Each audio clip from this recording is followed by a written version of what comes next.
Welcome to Two Across, the podcast where two friends sitting on opposite sides of the Atlantic get together, catch up over a crossword. I'm Rob Cole. I'm sitting in Montreal, Canada. And I'm Theo sitting in London, England.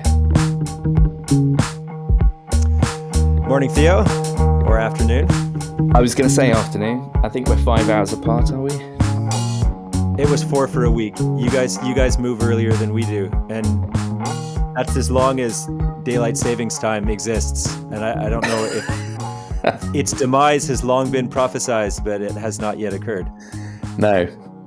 Apparently it all started in the First World War or something to help with making ammunitions. But obviously that doesn't really apply today. So you'd think they could maybe get their heads together and come up with a slightly more workable solution.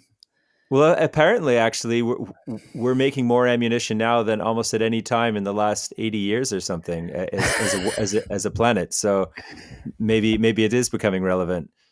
I had a feeling you were gonna correct me on that one. As soon as I said we have no need for ammunition production, I thought, no, we absolutely seem to. I keep on top of global ammunition production. It's last time.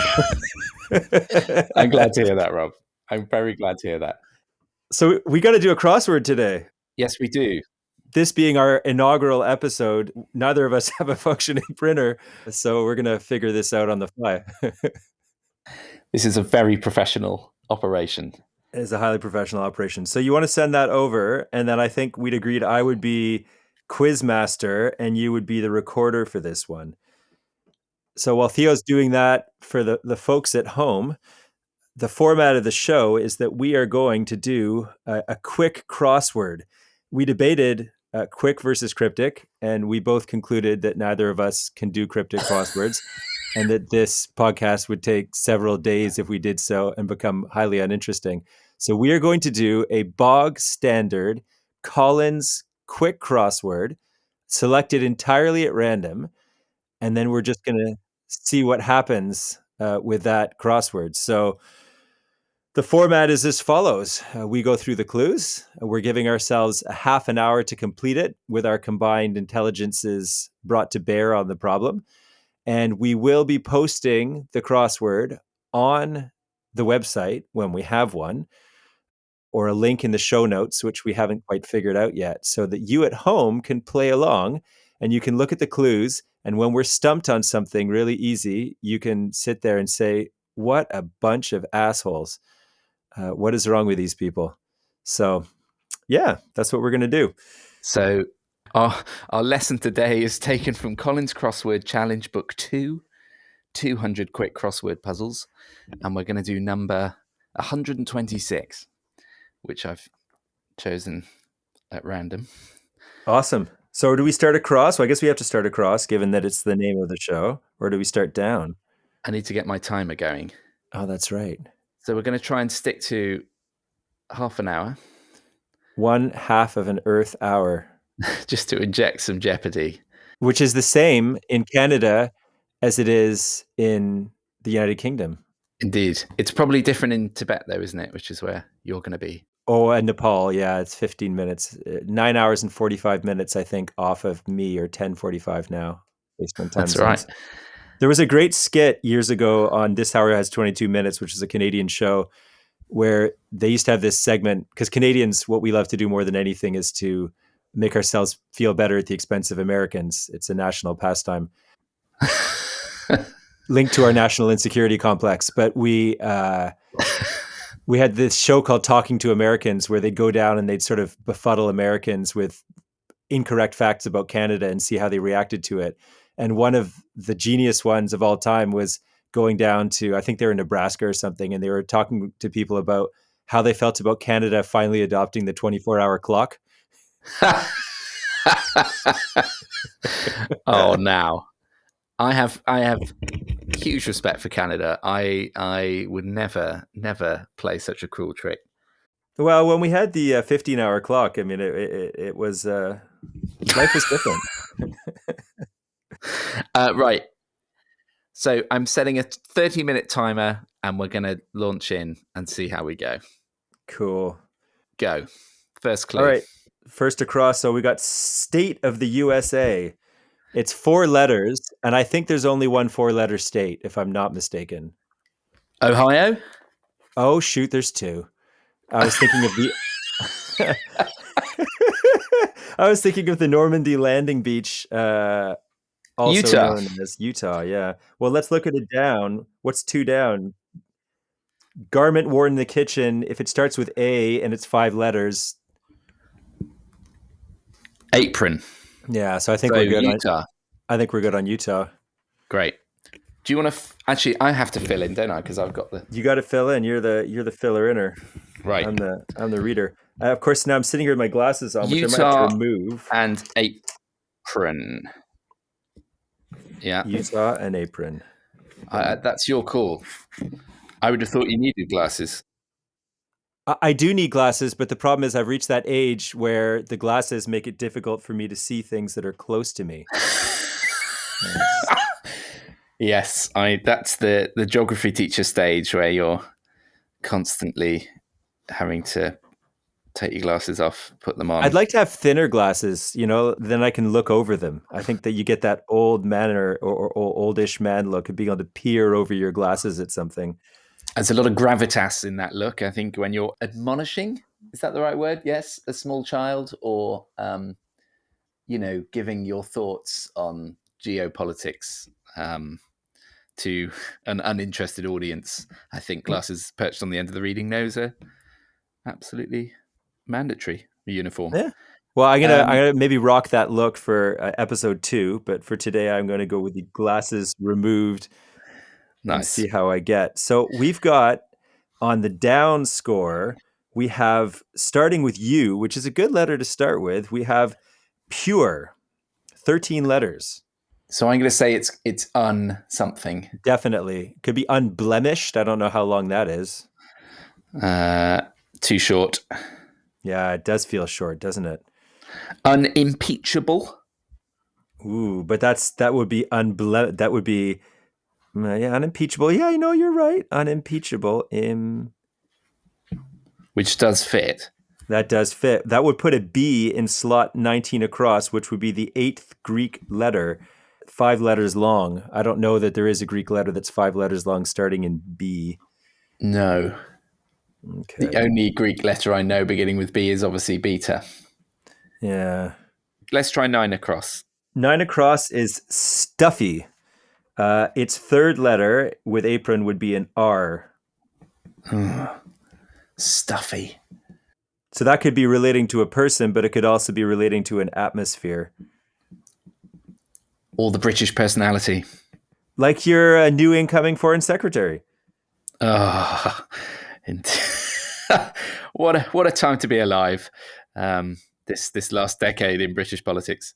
The thing is now, at least genuinely nothing can surprise me anymore. So when you see a headline, former Prime Minister parachuted into government via an emergency peerage, you think, well, fine, why not? I don't know if you can do that in Canada. We have the same system. We're a parliamentary democracy, but I've never seen, so our equivalent of the House of Lords, because obviously we don't have hereditary peerages, we have senators. So we take people that did favors for politicians, much like you do, but we can't call them lords. We just call them senators. And they have a separate house, but I've never seen a senator be a member of cabinet. And I don't know that it's possible. It's almost shocking.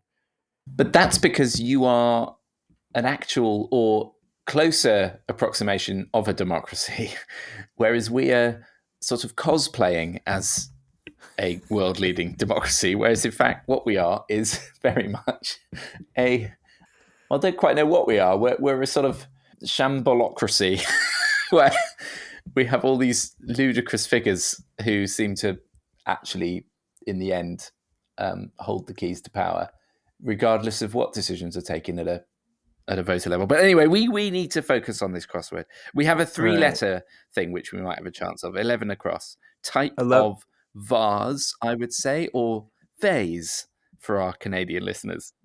I think we would call that a vase, actually. I don't know that would be a vase. We sit in a strange middle ground linguistically, and we're never too sure how we're supposed to pronounce things, but we are very sure that we're right about how we pronounce things. Sounds rather like us. But again, I have enormous respect for Canadians. I have family in Canada. I have. And if you were to ask them if they pronounced it vase or vase, what do you think they'd say? Well, my relatives, because they were born in England, would definitely say vase. Right. But I just assume the general Americanization of everything these days, like the way my daughter will endlessly say, "Oh, that's super cool," or "That's super great." I'm like, "What? Where's super? How has super become ubiquitous in our language?" Very. What's wrong with very? It's not great enough. As I perch the reading glasses on the end of my nose. 11 across, type of vase. Well, what is that? It could be an urn. I've seen that before, URN. Perfect. And it fits with your apron. Let's go with that. And then that gives us space space. So it's definitely not impeachable then. No. So no. We'll get it. Let's just keep working our way across. 17 across.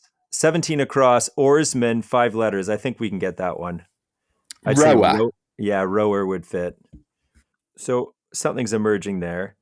Something's slowly. Oh, here you go.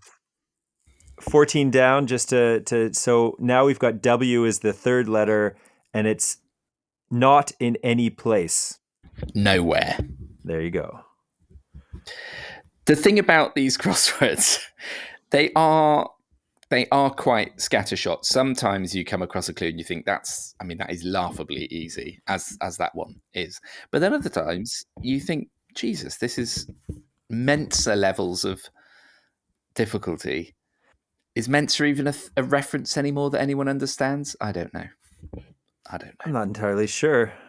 I'll have to ask my fellow Mensa members. Oh, you. So here we go. Here we go. So we've got not in any place, so nowhere going down. We also have our 8th Greek letter again.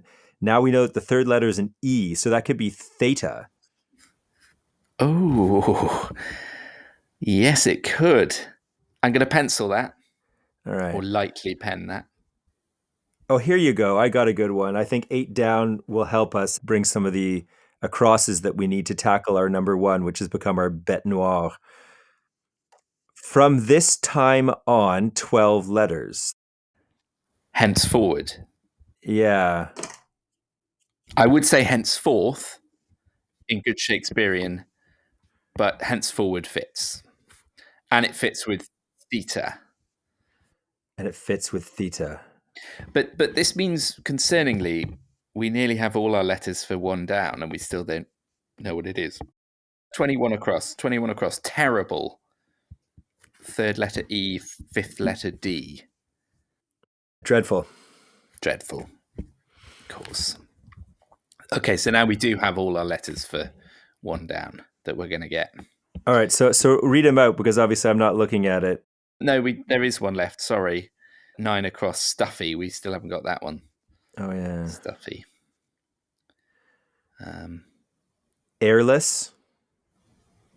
Yeah, that's a good one. Which would give us something. Oh dear, Rob. We'll get back to it. Well, what do we have? We have U space A space U space space space R space T space D space D. Unadulterated. Oh, Rob. I knew you were going to be good at this. There you go. Now we've cracked this thing wide open. Wide open. Now here's a question.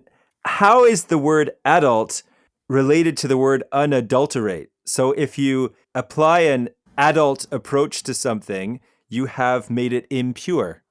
Yeah, but it's presumably... So an adult is a fallen person who is left a pure state. Is that what we can... Well, possibly. But obviously adultery would be the reference word. which is a word I've always found very strange for a similar reason, that we committed adultery. We acted like adults. How awful. We must be banished from society. It's one of the commandments, is it not? Thou shalt not commit adultery. I believe so. Well, Adam and Eve committed adultery by eating the fruit of knowledge and were kicked out of the Garden of Eden and left to roam the earth as clothed adults. And obviously, adult content is now inextricably linked to pornography. True.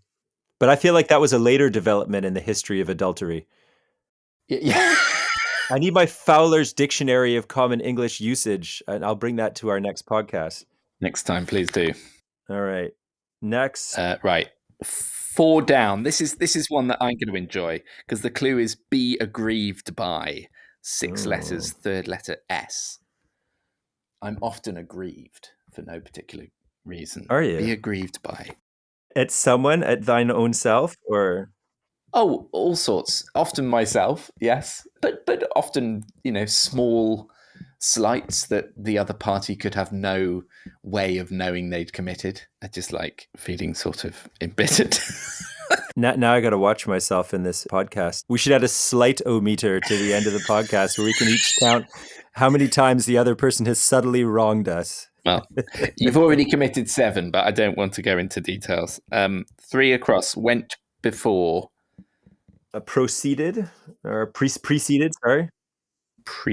Yes, let's preceded. Which gives our be aggrieved by a first letter of R. Be aggrieved by. Resent. Is that? Yeah. Fits. That makes sense. Resent. Which gives 13 across, which is, the clue is go in, the first letter E, third letter T. Enter, obviously. There you go. See, this is another one where they've just... And if we had it as enters, it would be an anagram of resent. Oh! Beautifully done, sir. See, that's what they needed to do. So I find crosswords, they like to get their shapes all perfect. They like to get it symmetrical from one side to the other or up and down. But sometimes this should sacrifice that in favor of a really good clue. And that would have been a great one. Anagram of 4 down. Yeah, don't be afraid to get clever, Collins. Yeah. We can deal with it. Are people named Colin ever clever, or are they just sort of... Now that is a name that has become unfairly besmirched. Yes. Adulterated, as it were. It's become a byword for dull, hasn't it? It's sort of, Colin from Accounts being an example. Very good show, incidentally. I really enjoyed that. As a dog owner, I appreciated it's an Australian sitcom. I don't know if you get it over there. I haven't seen it.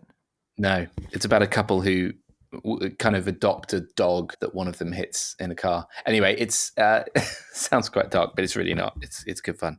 And he's Colin from Accounts? The dog is called Colin from Accounts, yeah. That's awesome.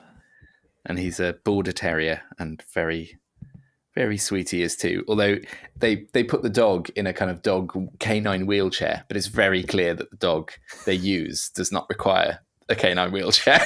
So every time you see the dog in shot, you're like, that dog is just trying to work out why on earth it's been attached to this contraption. Anyway, let's carry. I may be sort of doing ill by Colin from Accounts. Maybe he is a genuinely disabled dog, in which case I do apologise to all involved. Right. 5 down. Pure, beginning with C, 13 letters. Pure again? No. We're female fellow national. Female fellow national. Patriot with an E. Compatriote. Really? No, I don't think so. Well, let's see. Well, it doesn't. Compatriot doesn't fit. Co-nationalista? No, because we've got an R in there from enter from 13 across. Well, let's treat that like 1 down. We'll chip away at it. Yeah. 15 across is a U-shaped curve in a river, 5 letters beginning with O. Oxbow. The classic. I mentioned geography teachers earlier, and that's the classic, isn't it? So was that a feature of English education somewhere around year 7 or 8, we learned about oxbow lakes. Yeah. And how river bends that eventually are shorn of their attachment to said river can become lakes. Yeah. Okay, so I just assumed the Oxbow Lake was a uniquely Canadian form Absolutely of not. geomorphology. In fact, it's such a shorthand here for, again, it's a byword for the mundanity of education. Oh, Oxbow Lakes, that. Really? I think geography has got a bad name, largely because of Oxbow Lakes. Yeah.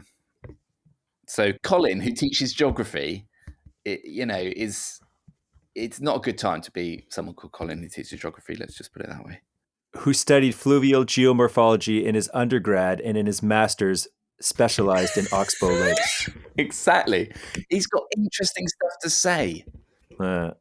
Yeah, wrote the leading paper on the definition of Oxbow Lakes, which is, an area of really interesting science. Absolutely. It's going to change humanity. Have you ever seen an Oxbow Lake? Not knowingly, Rob. I'm not a geographist by trade. I don't think I've ever seen an Oxbow Lake. I think it's a red herring. I don't even think they exist. Red herring? Why is that a phrase? Do we know the etymology of? No, let's not get into that. We'll get the Fowlers out next time. We're running out of time here. We've got 11 minutes. Oh, shoot. Okay, writing desk would be a... bureau. Yeah, it's got to be a bureau. Okay, let's crack through a few quick ones. 20 across. Avoidance. Starting with E. 7 letters. Evasion. Evasion. Your brain is just 5 seconds quicker than mine, which is very annoying. 7 down. Act of vanishing. I'm gonna call it as disappearance. Is that 7 down? 7 That's down. That's huge. That's a big one. You just busted the whole thing wide open. This is like, it's like that moment, when you're playing. Ever play Free Cell on a PC when you're a kid? I know, and you just well. All of a sudden that the kings are about to start bouncing. Yeah, that is our turnkey, to use another reference point. 6 down. Bored into, beginning with D. Drilled. Yeah, I was going to say a boring. What's 3 across? Preceded. Yeah, so it fits. 5 down. This female fellow national. Countrywoman. Wow. I'm getting all the big ones. Okay, we're getting close, Rob. We are getting close. I'm now actually daring to believe this might get done. The impossible is possible. So let's get. Do we have 21 across? Oh, we did, didn't we? Yes. You're gonna have to start calling the numbers out that we don't have, and I can read out the clue. Okay. 22 across. A stringed instrument. That must be the good old-fashioned lute. The good old lute. Although that would leave U as the last letter of 18 down. I don't know a lot of words that end in U. Because our listeners, we invite you to write us in with letters ending with U after this podcast. Bombard us with emails, all of you. Hi, Mum. We need an email address by the way, we'll have to, so listen, keep them to yourselves for now. Store them up in a little notebook you keep in your pocket. And when we have an email address, we'll announce it and you can send them to us. Okay. 12 across. I'm just going to fill this one in because it's so easy. Spring flower, beginning with T, ending in P. It's turnip. It's yeah. That doesn't fit. Shoot. So now we only have 3 left to get, and we've got 8 minutes. Well, now we're going to have to start talking slowly. Yeah. 10 across, individual things, beginning with U and ending in S, units. Like a unit of production. Yeah, like a unit of production. Which is just about the best way to dehumanize a human, other than calling them a consumer. Is that a reference to anything in particular? What, units of production? No, not so much. I have a particular bugbear with the word consumer to describe a human being. As probably many people do. But I was having a discussion with my eldest yesterday about a course that she has in high school, which in the US is called home economics, but for some odd reason, here it is called consumer science. And they learn how to Wow. balance a household budget. They learn how to cook. Yesterday they made pancakes, apparently. And this is for men and women. There's Yeah. no, or young men and young women of the future Yeah. learning to run households together. But it is called consumer science. And we were trying to figure out why the word consumer had made its way into this. I mean, it's not necessarily a science either, but yeah. So thoughts? Yeah, it's more like sort of citizen science or human science. I fully agree with the content of what they're teaching, because I do Oh, think yeah.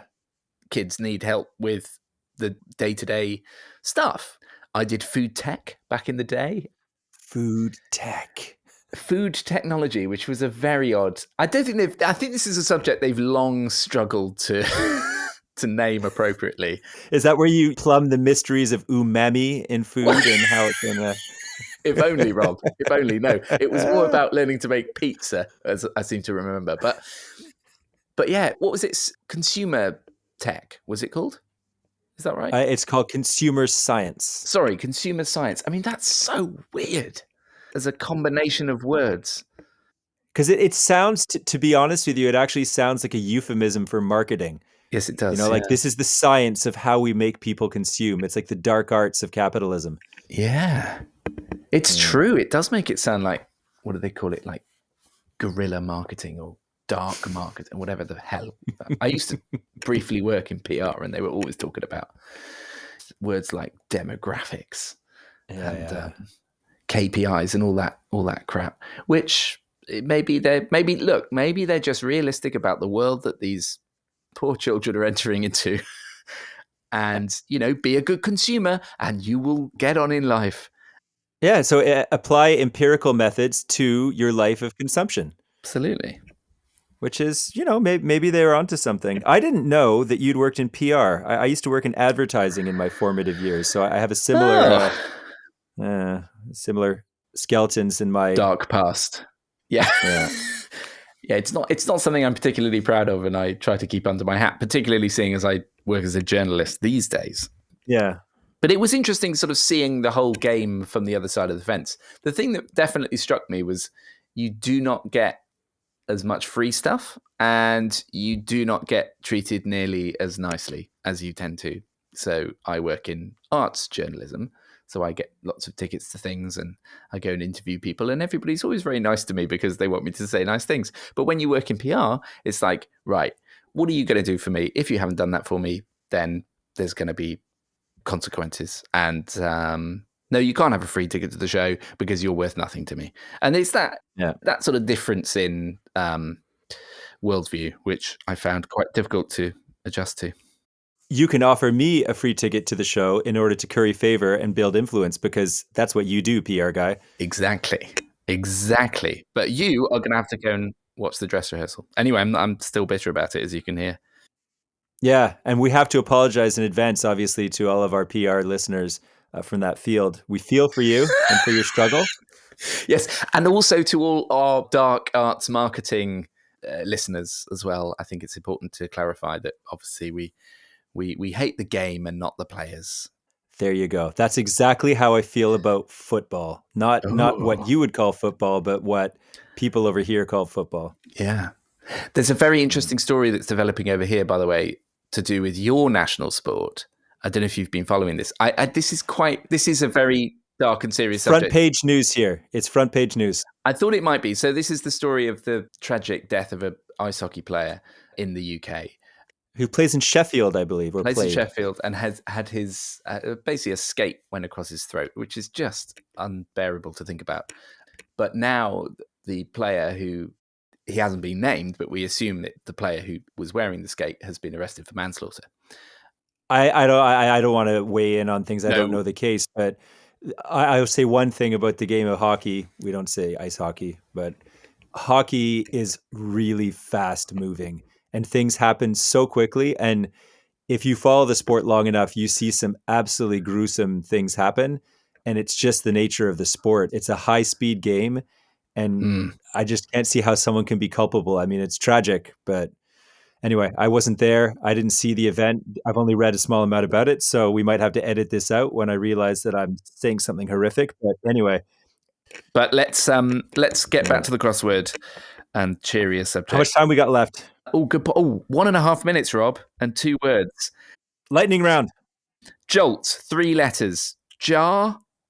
Sounds good. What's 18 down? 18 down is succulent. Right. I think then jar works. Jar works, but then Okay. we've got Y as the second letter for our string. Oh, it's cool. We got it. It's done. Go on. So 18 across would be jar. Yeah. 18 down would be juicy. And the stringed instrument would also start with L and have Y as the second letter. Liar. A liar. See, I was thinking succulent plant, but you're right. It's just another word for succulent. Juicy. Lovely. Yeah. What a juicy note to end on. So we've done it with 35 seconds to spare. Man, we just hit it out of the park. Absolutely socked it over the bleachers again for our Canadian listeners, which is another word baffles me. Bleachers. Why bleachers? What does that even mean? What's it got to do with bleach? That's an excellent question. And I have a bleach aside that I'll get to in a second. But, I can't wait. Well, here, I got it. Because those who are sitting in said stands tend to be in open air stadiums. Yeah. Generally, the bleachers are at a baseball game in the summer. And in baseball games, you don't actually go to watch baseball. You go to sit in the sun and eat basically, and drink hot dogs and beer. So you are right. If you'll follow my analogy, you are bleaching yourself, blenching yourself in the sun, or in my case, turning furiously red. I was going to say it's surely the opposite of bleaching. I mean, you're right. Your clothes, all of your material objects are slowly being degraded by the sun, whereas your skin is either tanning or burning. But so I don't know if that's the case. Yeah, that makes sense. On the bleach side, so for viewers, if we ever make this visible, in the bath of light coming in from behind me, I actually have a yard, and in it I built a sauna a couple of months ago. He means a garden, UK listeners. Garden, my back garden. So I live in the city of Montreal, and we have small back gardens, much like an English row house would have. I live in a terraced house, or a row house as we call it. It is Victorian. And in the back of it, I built a sauna recently, a electric sauna, and it was going really well. And I do like a good steam. But the one thing that was missing is something that I fell in love with when I was living in London. And that's something that we haven't talked to our listeners about. But Theo and I used to cohabitate the same city. And I got obsessed with cold water swimming when I was living in the United Kingdom. And the sauna is great. And the barrel sauna at the Lido that I used to swim at was great, but it was very much predicated on the ability to go into cold water before and after. And that was the missing link. But what I've procured and arrived yesterday and had to be bleached, so there's the link, in order to get some mold off it, was an old wine barrel, which I've now filled with water and lives in my yard. Ah, how wonderful. So you plunge yourself into a wine barrel of freezing water. I plunge my body. I mean, as a lifelong landlubber with a real aversion to both swimming and being cold, I find that both sort of incredibly admirable, but also just mad. I think a lot of people feel that way. It's highly addictive.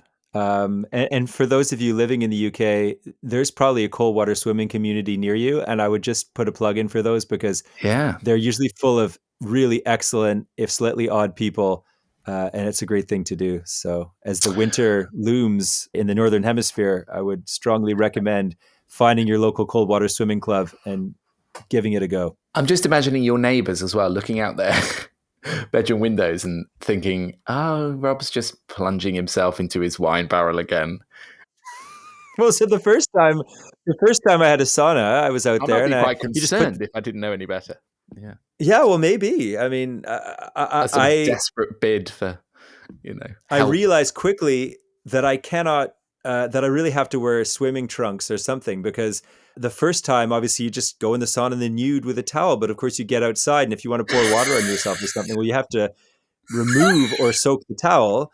Sure. And then I did remove the towel the first time because my garden is somewhat sunken, so it's hard to see from the outside, surrounded by a high fence as we do here in North America. Yeah. And then I Sure. realized, I am standing in the nude in my garden, Yep. and full view of my next door neighbors, and so I've subsequently changed that philosophy. So I would say maybe I should do the same, but obviously I don't have the sauna. So I would just be plunging myself into a freezing cold barrel of water with, I mean, I would just be giving myself hypothermia probably. But nevertheless, it does actually sound like you've come up with something quite special there. Because I mean, we'll probably get onto this in future episodes, but your winters are, they're serious winters. And I actually managed to come over last winter to witness this for myself. And it's Narnia during those months, isn't it? So yeah, you have to do what you can, I suppose, to enjoy it. You do. It is a matter of survival. And I have to admit that having this installation in the yard now is a means of achieving that. And next time we podcast in a week or two's time, it'll be winter. We've already had snow. We've already had 2 dustings. Both have melted. And now it's a balmy 7 or 8 degrees with bright sunshine. So just to confirm, we did get every answer correct. So that is a strong start, Rob. A strong start. Strong start. Even if there wasn't technically a 2 across, but that's okay. That's all right. Next time. All right. Well, with that, I think we're going to sign off from our inaugural edition of the podcast. To listeners, we appreciate feedback. If we ever get a way of you providing feedback, we will advertise that, and we'd love to hear from you and let us know how you're enjoying the show and whether you have any feedback on us, maybe to stick to our day jobs, go back to public relations. Please no, anything but that. But yes, that was great fun, and we'll see you next time. Bye-bye. See you next time. Two Across is written, produced, mimed, and other things by Rob Cole and Theo Bosenkat. Theme show music by Enthusiasts. Look for this podcast and future episodes, if we ever post it, where you get your favorite podcasts.